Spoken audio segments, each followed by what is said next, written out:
Last day of September. Gonna be a beautiful day anyways. An oddly warm day for September. Okay, so the plan for today is I'll talk to you a little bit about microbial habitats. And then yeah, my timer going, so I won't go over. And then I would like to talk to you about the exam a little bit more and kind of go through some of the slide sets and concepts and leave time for you to ask questions and clarification and like, how much do we have to know about this type thing? Okay, that's the plan. So, microbial habitats. We could just say this and go home. Microbes are everywhere. The end. But I'll talk to you a little bit more than that. So these next set of slides are pretty broad because microbes are everywhere. And so I'm just trying to give you a taste of some concepts here. And then as we work through the rest of the material over the semester, you're certainly going to get more on habitats, but this is kind of like getting you thinking about some select habitats and ideas that can impact microbial populations and whether or not they're going to be very high in population or really struggling. Good thing we don't have goggles. I would like it, but I think the average person that doesn't know microbiology might get a little freaked out because, I mean, just looking at your arm or your hand and we're covered in microbes inside and out. So we stepped into their world when we evolved as a species. We were in their realm. And so it makes sense that we're just a symbiotic organism with microorganisms. And we truly are partnering up with them in so many ways. And they have so much potential to help us solve so many of the issues that humans have created with regard to our habitats. So yes, microbes are everywhere. And there's some data out there that is showing that freshwater, well, okay, deep water, ocean deep water, that you can have a lot of microbes in freshwater, but usually freshwater isn't very deep, right? Most of our lakes aren't like oceans. So in that regard, that kind of makes sense. When you get into the upper reaches of the water systems, then it kind of gets more even, where you have about twice that in freshwater versus upper ocean. But Earth is mostly covered in ocean, right? So when you take that into account, just because of the vastness of the oceans, really the ocean system wins overall, just because of their the vastness of it. So that is one reason why people like Craig Venter have decided to go to the oceans to start hunting for microbes and microalgae and things like that in order to try to discover what's going on there. We really don't know nearly as much as we should about ocean microbes. And, you know, just because the oceans are so, you know, they dominate the earth, it makes sense that that would be a good place to go looking for things. I already gave you this analogy, but I'm putting it here again. So this you've already had. We're about millionfold difference in size to the average microbe.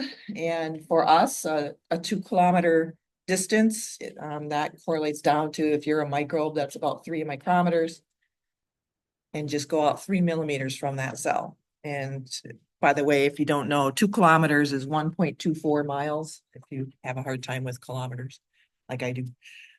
So I think I've already given you this idea too of a soil particle, how just a little bit, you know, a millimeter or two, and you could have a big difference in habitat. This one is just looking at oxygen or concentration or percentage. And so you can see on the surface of the soil particle, you have pretty much full on oxygen, but just a few millimeters in, and you see these drastic shifts. So keep that in mind as we're thinking about these habitats. Soil is chock full of microbes, and 2 times 10 to the ninth, that's 2 followed by 9 zeros per gram of soil. If you think about the soil systems that have plants in them, that number goes up because plant roots tend to feed microbes. And plant roots are very leaky. They continually leak substances into the soil that microbes really enjoy and can feed off of. As you go deeper in the soil, definitely you get a decline with depth. Overall, you can say that the soil system is patchy in terms of both nutrient density and microbial density. And so you tend to get these patches of, high populations, and then just a little ways out, it'll be much lower population. So that tends to be the norm when they've sampled different soil systems around the world.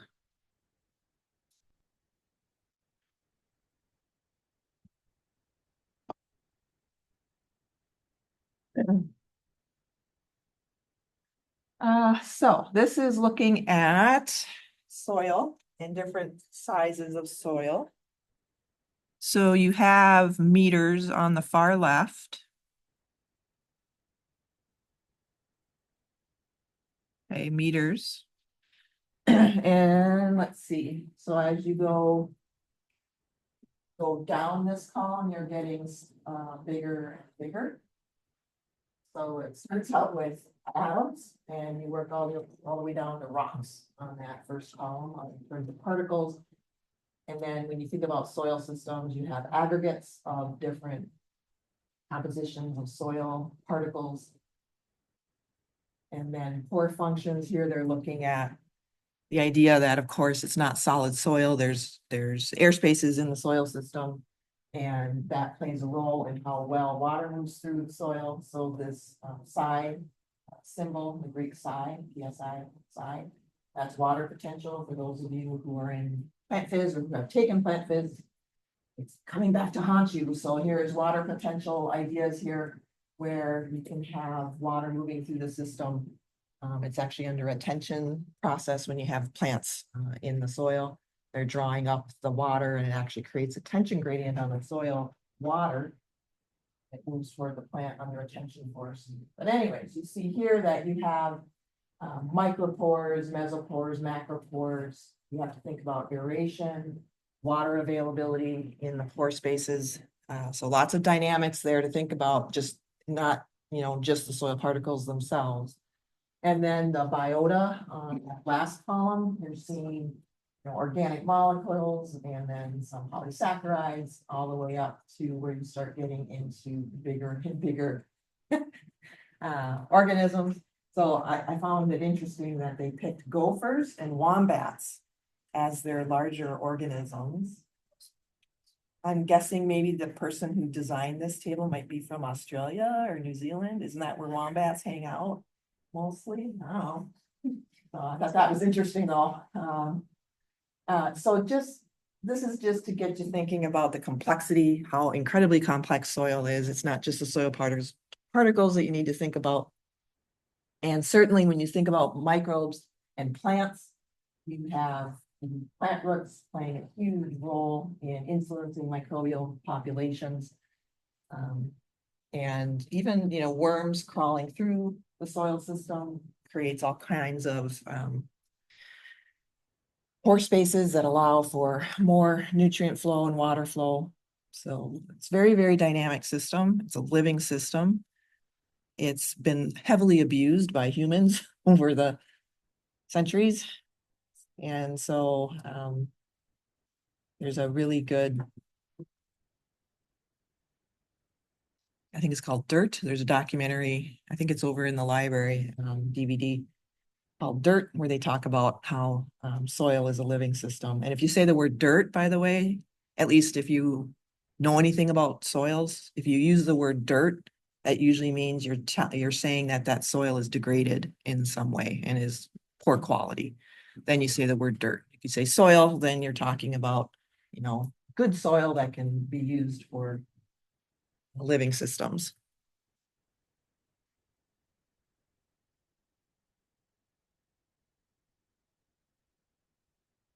Again, just trying to get you to think about the complexity. Here they're looking at interaction between particles and living things, including fungal hyphae, microbes.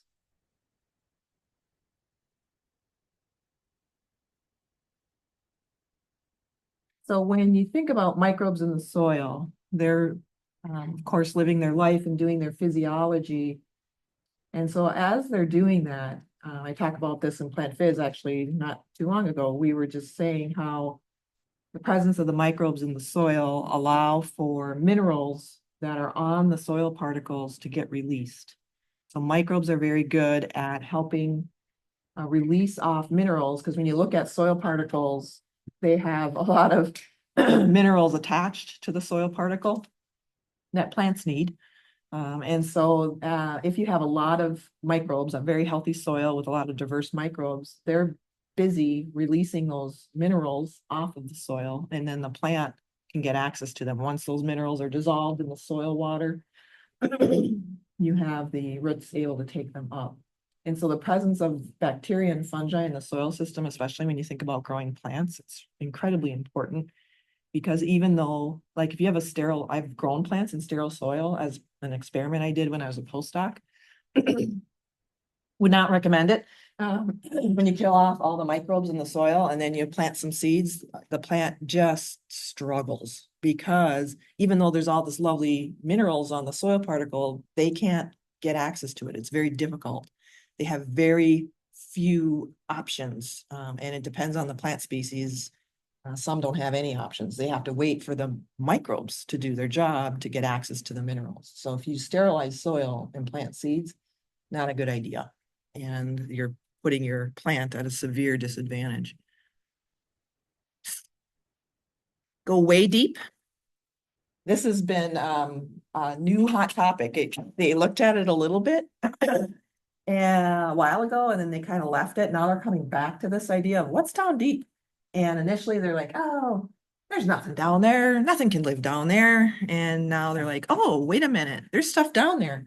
And so these chemolithotrophs are very good at living down there. So remember, lithotrophs, they eat rock, so they're able to extract electrons off of inorganics. We can't do that. But when you're down deep, and that's pretty much all you have are all these minerals and rock particles, that's what they're using. Anaerobes as well, excuse me, because of lack of oxygen when you get way deep. But yeah, thousands of meters below, and they're finding there are microbes down there.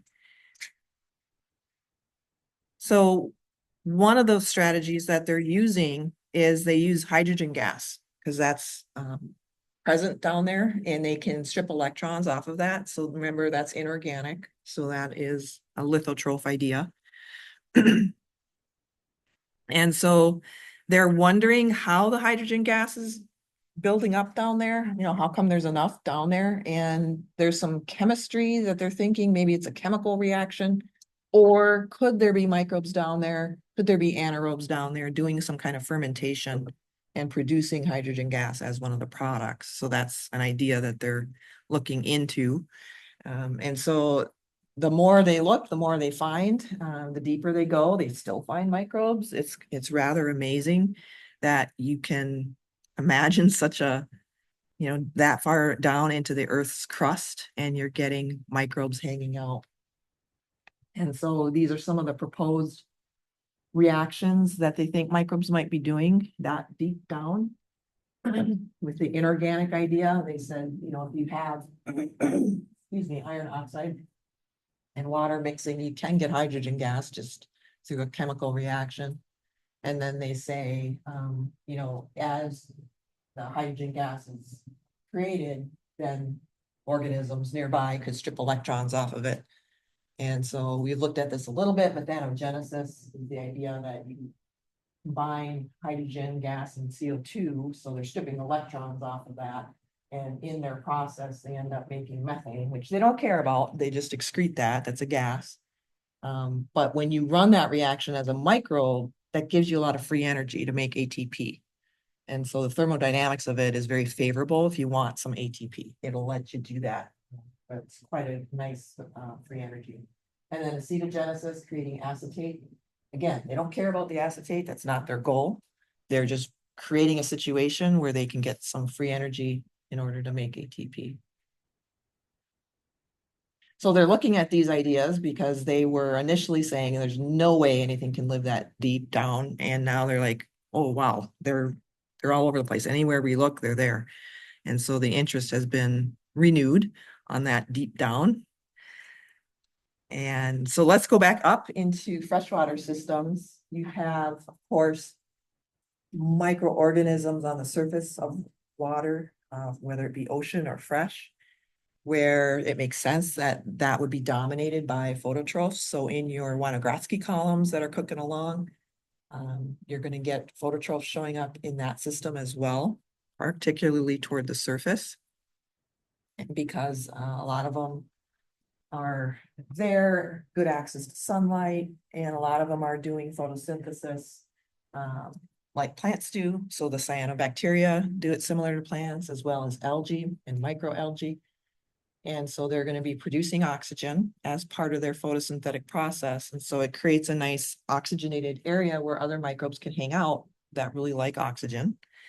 Then as you go deeper down in the water column, thinking down in your Winogradsky column a little bit, then you start getting into more anoxic conditions. Remember, oxygen does not diffuse through water very well. It just doesn't. It's a slow process. And so you can get anoxygenic areas, but you can still have phototrophs in that area because we know that there's some organisms that do photosynthesis that never create oxygen in that process. And so they're using sunlight, using that to get their ATP and their CO2, but in the process, they're not generating oxygen. So of course, phototrophs are primary producers. And when you think about the food web. So remember, with oxygen, oxygen is a major player for organisms. So part of their habitat, you have to think about, okay, is there oxygen in this habitat or not? Because that is such a fundamental thing that will really creates a selective pressure on the organisms. You know, if you can use oxygen, you will. If you're smart, if you're a smart microbe, you will take advantage of oxygen because it gives you the best ATP yield from that when you take oxygen in and run your physiology. But sometimes it can be hard to get access to it. On the surface, it can be very easy, but deeper down, it can get really challenging. But that's okay for other microbes because anaerobes or facultative anaerobes. So if you're a facultative anaerobe, that just means that you can certainly use oxygen if you have it. But if you're denied oxygen, that's okay. You can run other reactions. And so facultative, that's if I was going to be a microbe, that's what I'd want to be because it lets you have that flexibility to take advantage of oxygen when it's there. When it goes away, you're okay. You're not going to die because you can switch to other physiologies. So if you get into areas that are anoxic for microbes, you know, we can't do anoxic ourselves, but microbes, there's plenty of microbes that can. And microaerophiles is another category. I don't know if we've talked about those explicitly. Microaerophile means they like oxygen, but not full on 20%. They don't do so well in that. They need reduced percentages in order to thrive. So that's usually like 13% is somewhere in that range, 10 to 13 is where they really thrive. And if you push it too far, they start to get slow down, go dormant, or die. Yes. So like. Yeah, where oxygen levels are less higher up. Yep, you bet. So microaerophiles, let's see. You did those thioglycolate tubes for your humans as microbial habitats. So those tubes, sometimes you can capture microaerophiles because they'll, when you look at your test tube, they won't be growing right at the very top. There'll be like a band of growth slightly below the top. And it's a really and it's like a clear band. They really like that lower percentage, and so they'll grow really well there, but they don't grow higher up in the tube or lower down either. So look for that if you, do you look at those today or did you already look at those? Today, okay. Don't shake those tubes. You want to be gentle with those tubes because you want to see where the growth is in that tube. And so be careful with that.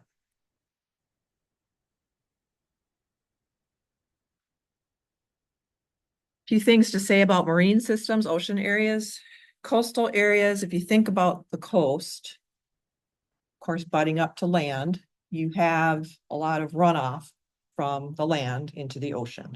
So that is definitely giving the coastal area more nutrients for the microbes when you think about all the terrestrial things that are going off into the ocean, including pollution events that humans create.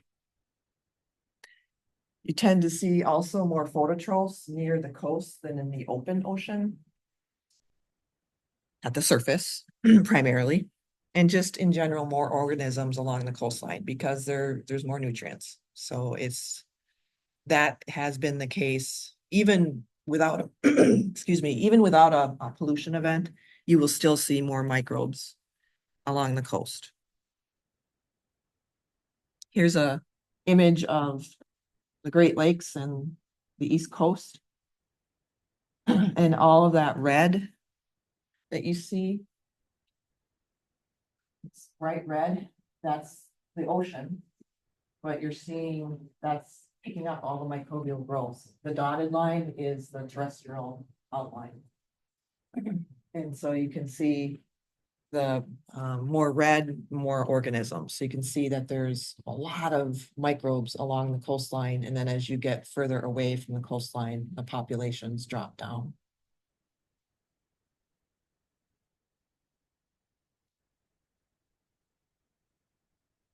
When you get further away from the coast, there are issues that microbes have to deal with.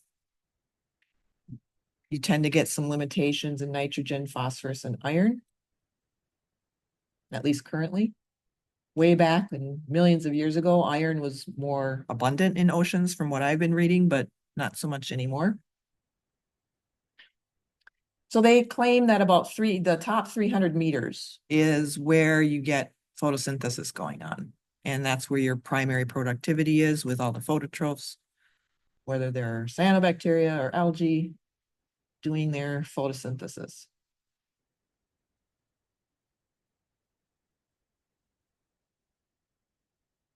Then they've looked at what happens when you start to go down deeper into the ocean.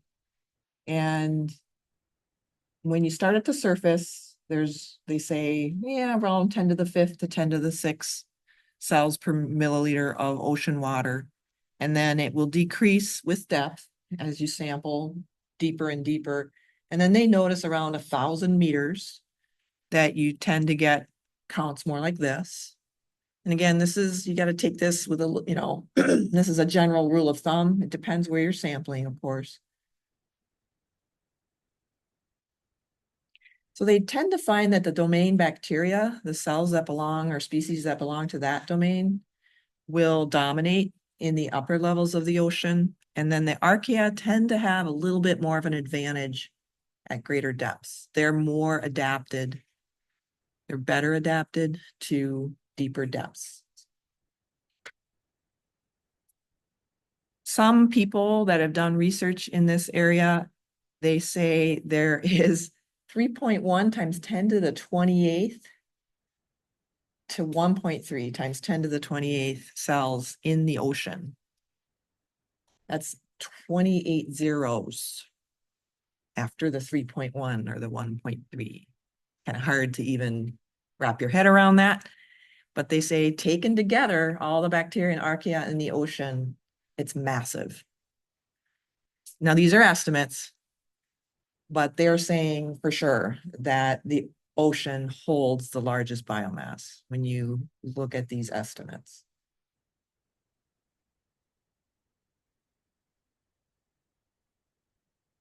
Yes. think that climate change, everything going on with the ocean, with all the pollution, that microbes are flourishing or like, Probably flourishing. Yeah, they're taking advantage of that. Which, you know, can cause its own problems because that can have a kind of a domino impact on other organisms. There can be definitely boom and bust cycles that can create large anoxic regions that. So when you have an upswing in the microbes, when you have a dramatic upswing in microbe populations in the oceans, then as they are growing, they can actually create anoxic conditions because they scarf up the oxygen so quickly. And then, of course, anything that needs oxygen starts dying. Fish, other, you know, ocean life, plants. And then you get this boom and bust idea going on. So can be problematic. One last thing, and then we'll stop with this. This is just a visual of this idea that on the x-axis here, you have percentage of total count. So you can see that the bacteria dominate in the upper reaches of the ocean up top. And then as you come down this image, you get deeper and deeper. And then you can see there's a crossover here past 1,000 mark. And so this is just some data where they were demonstrating that the archaea have gone over, you know, they're more abundant at deeper depths compared to the domain bacteria. And so the deeper you go, you tend to get more archaea showing up. We'll talk a little bit more next time on Wednesday, I guess, a little bit about why that is. They have some ideas of why the archaea are better adapted, but we'll stop there. So let's see, we need to talk about the exam. So it will cover through, let me pull up the slide set here. So we're in this slide set on microbial populations. I'm gonna do this here. So we're going to, it'll cover all the way up to, on my slide set, it's slide 24. So the microbial habitats that we're starting today won't be on the exam. Okay, so microbial habitats won't be on the exam.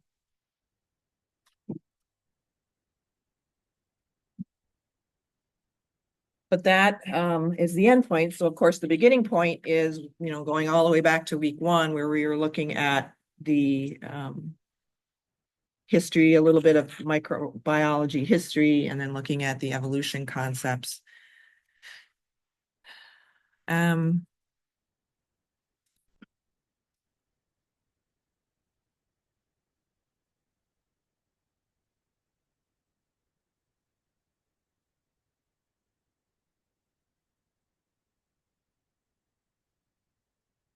Does anyone else have problem with EduCat when you use Google Chrome?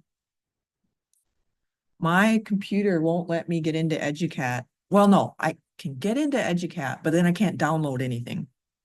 It's just this. Yeah, this computer, I've been over to the help desk so many times because this computer just does not. Ugh. They, you know, we're given the option of buying our laptop when we get another one. It's like, can I go up to Sugarloaf and throw this off the edge? That's more like what I'd want to do. Not buy it. No, thank you. All right, so here we're looking at a little bit of the history, the slide set. This was to get you thinking about kind of stretching into when did it all start to happen in terms of knowing that there's things we can't see. Yes. Do you remember any names? Names, probably Winogradsky would be the one, you know, because you're doing a Winogradsky column type idea. I'm not too.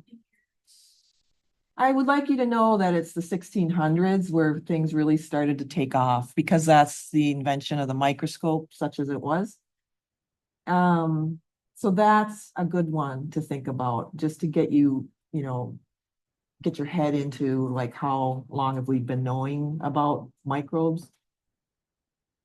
And then the other point I was trying to make with this slide set is it wasn't really until the 1970s, which granted is before your time, but that's, a long time before they finally started to think about microbial ecology and the idea that microbes could be used for remediation efforts.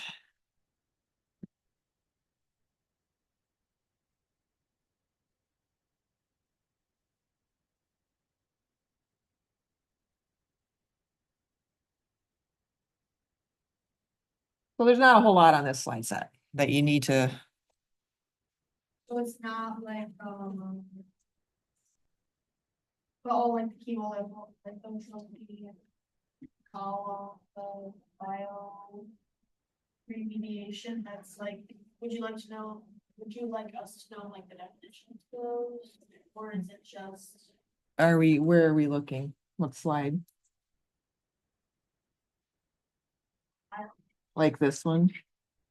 Environmental, no, I mean, I'm not gonna ask you definitions of what's aquatic versus, environmental. I'm not gonna do that, no. This is just getting you, these tables were more for, it's such an interdisciplinary effort when you think about microbial ecology. It's requires a lot of other aspects that you have to put it all together. I mean, and that more and more, they're just showing too, like when you graduate out, employers are looking for a diverse, broad skill set. And because we recognize now more than ever that we need people approaching this problem from different angles with different skill sets in order to solve these questions that you might have. Over and over, when I go to conferences and talk to employers that are hiring, it's that idea of getting diverse training, have diverse skill sets. Same with microbial ecologists when they do research. Hopefully they have a team that they are relying on to make good progress in their research efforts. Okay. Origins of life, species concept.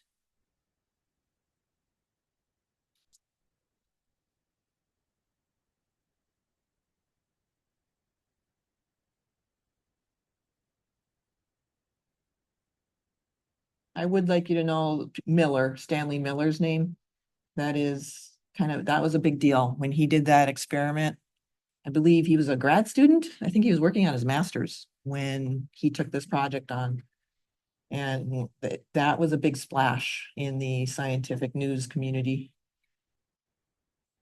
But the basic idea of some of the hypotheses of how did life evolve on the planet, going from this, free flowing chemicals floating around to finally getting a phospholipid membrane surrounding all of them, a way to store information.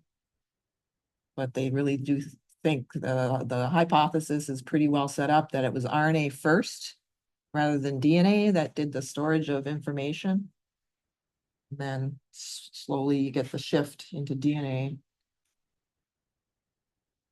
Lots of ideas about where life arose, what was the most likely habitat.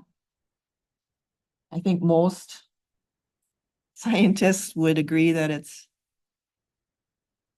they're still thinking deeper in the ocean, near a hydrothermal vent, hot spring. They do think heat was definitely necessary to do some of the polymerization reactions. Slide 16, this idea of these were common molecules that are hypothesized to be present in high levels billions of years ago. And so this little reaction pathway is posed as one of maybe the earliest biochemical reactions to generate ATP. And so being able to think about that as an example, I think is a good idea. Do you have questions on slide 16? So like just the general concept, or are we gonna need to be like matching like things to the? Being able to describe it, I think, is important. Like, what do you see happening here? So if I either give you ask you a question about it, like being able to describe what's happening here is, I think, the best way to learn this.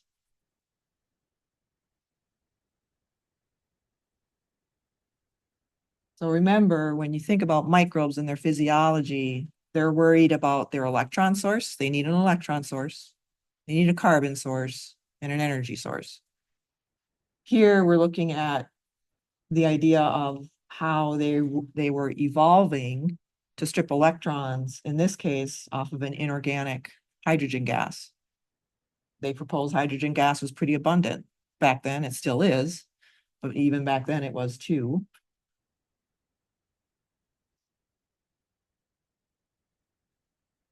And those electrons were feeding into that reaction in the cell.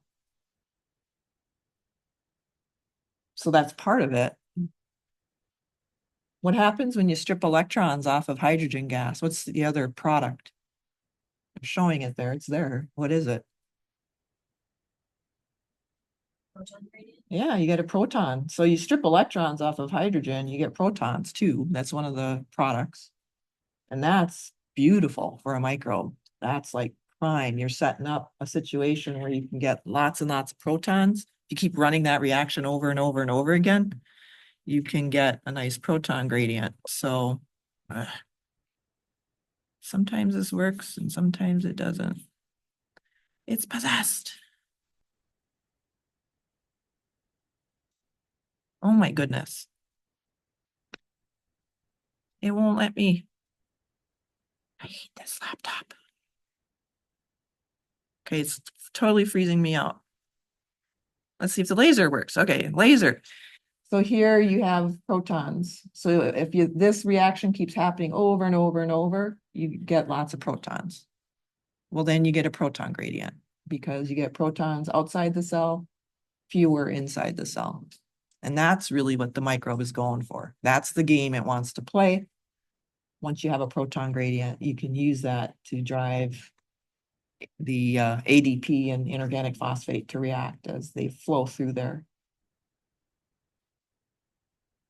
Yes. Any other diagrams you'd like us to know? Always In this slide set, in this and or any slide sets. I don't know. Let's go through the slide sets in a little bit more. Yeah. So I'll keep that in mind. Stromatolites, what are stromatolites? What's going on with that? It's an important concept. And when you think about the evolution of microbes, I point to stromatolites, ancient fossilized stromatolites.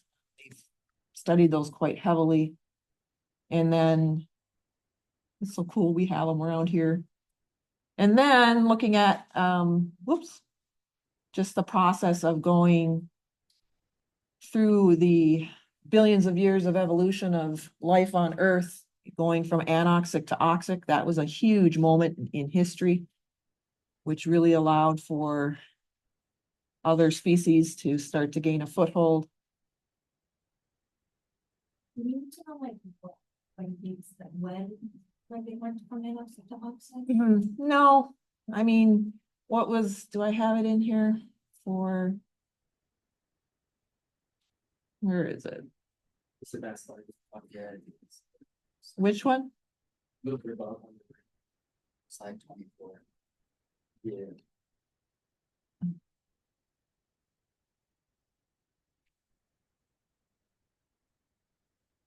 So here they show the origin of life. It's getting close. This one. So the old mantra was 3.5 billion. Now they're pushing it to 3.7-ish. Some even are saying 4 billion. So this one is actually drawn a little bit more accurate to what they're currently saying, where they're saying 3.7 to 4. That number I'd like you to be able to think about. But as far as everything else on here in terms of the timeline, no, just know that the shift to oxic conditions. First of all, it didn't happen overnight, right? Obviously, it was millions and millions and millions of years to get that buildup, but you know, but the archaea and bacteria that were present early on, they were quite fine with anoxic conditions. That's fine. They were able to survive, thrive, reproduce. And then eventually you get some of the bacteria, the cyanobacteria, doing photosynthesis with oxygen as a product. And then enough of them on the earth doing that starts to build up, and then you know, when you're in K through 12, they tend to always point to the plants and say, it's the plants that gave us oxygen. Yeah, but not that just the plants. It was actually the cyanobacteria that did it first. And so if they hadn't been along doing that for hundreds of millions of years, plants never would have come along anyways, so.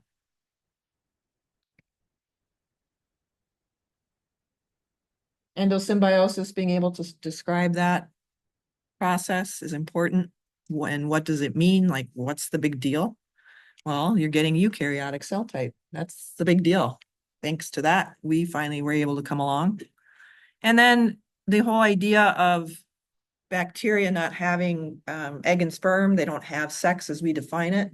So we have to come up with a different definition of sex for the microbial world, which Lynn Margulis and her son Dorian Sagan did, which I thought was a pretty accurate description. And then we looked at ways in which they go through their version of sex, which is this idea of picking up DNA from their environment. So that's the transformation idea. Trying to show that if you have a nearby cell lysing open and releasing DNA, then a nearby living cell could take some of that up. You have conjugation, where you have the plasmids, strand of that getting transferred over from donor to recipient. Transduction, where you have a viral particle playing the middleman, so to speak, transferring the DNA from one bacteria to the other. Questions on those? I would like you to know the basic ideas of these processes. We're not getting into huge detail, but understanding what they do, how they generally work, the process.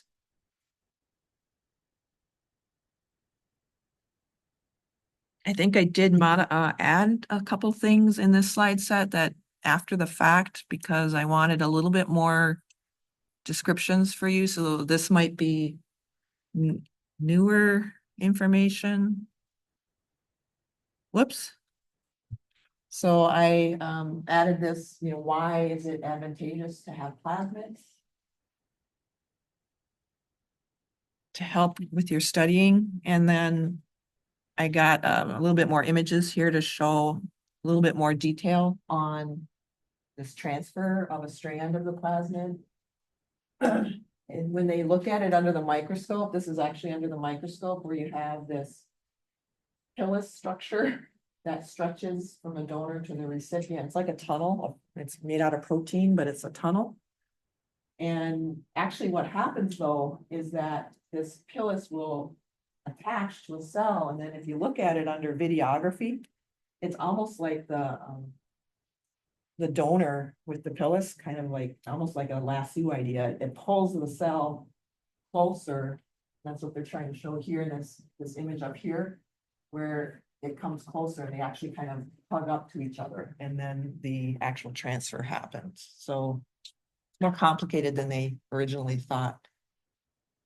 But anyways, you get this nice transfer of a strand of the plasmid. And we talked about how that can be, certain plasmids can be hugely beneficial to the microbes that gain these plasmids. So thinking about that idea.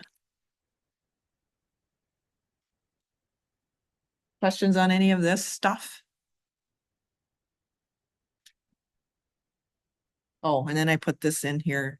This is from those of you who've had Gen Micro with me. That should look familiar. But I just thought the imagery would help, some of the visual here.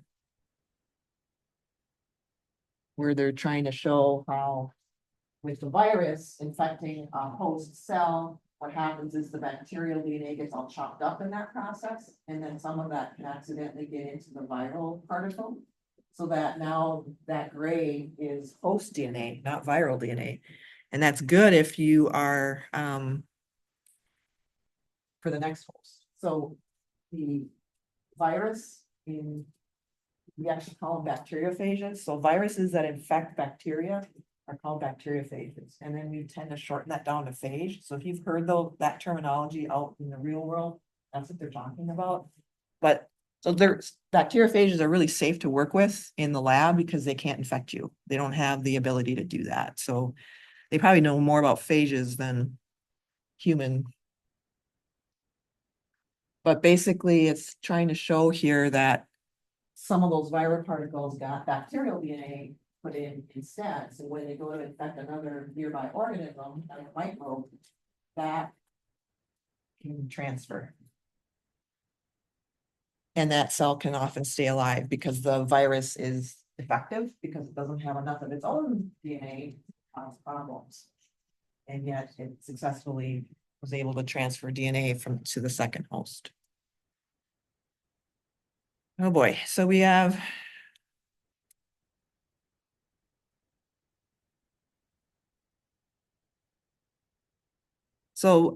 microbial version of sex, how they do it.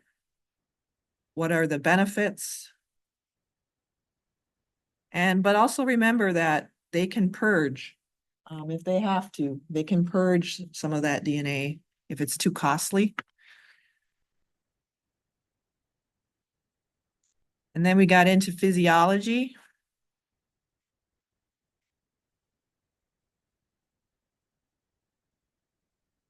Questions on physiology?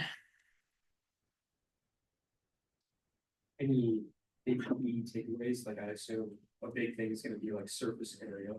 Yes, understanding the small size gives them an advantage because of the high surface area to volume, allows for good nutrient flow, good flow of waste out of the cell.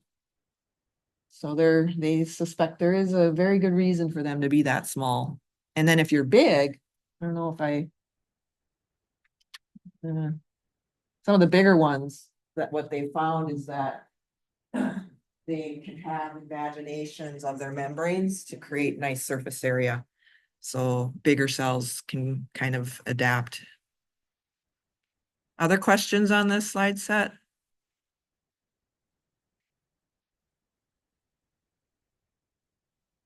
So this is the ecological physiology. How do they get access to their food, different strategies? How do they move? How do they survive tough times?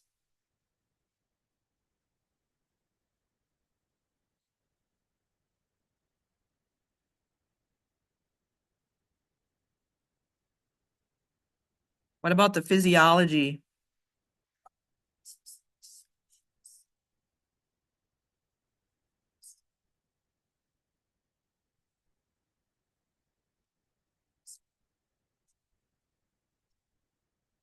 No, like you don't have to memorize which microbe does what. That's not, it's more of, do you understand the concept of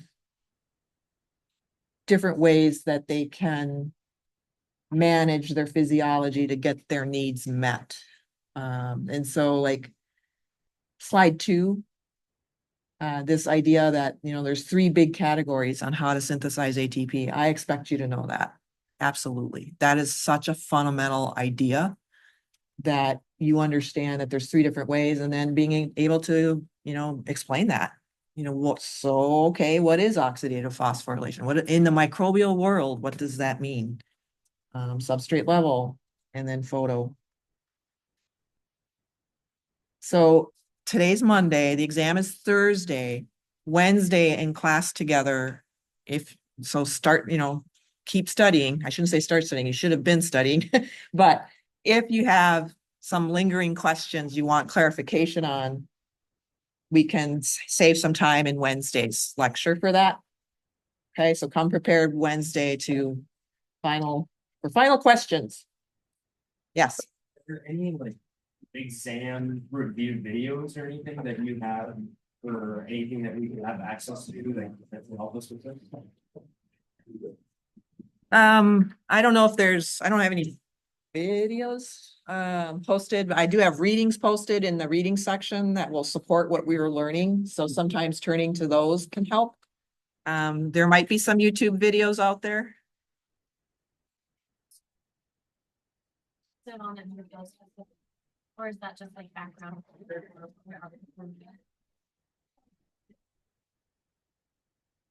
I guess the one that I didn't really get into in the lecture, the Lenski's evolution, like I didn't get into that, but I assigned it. So that one would be something I'll probably ask about. The other stuff is more enhancing your learning for what we're covering in the PowerPoints.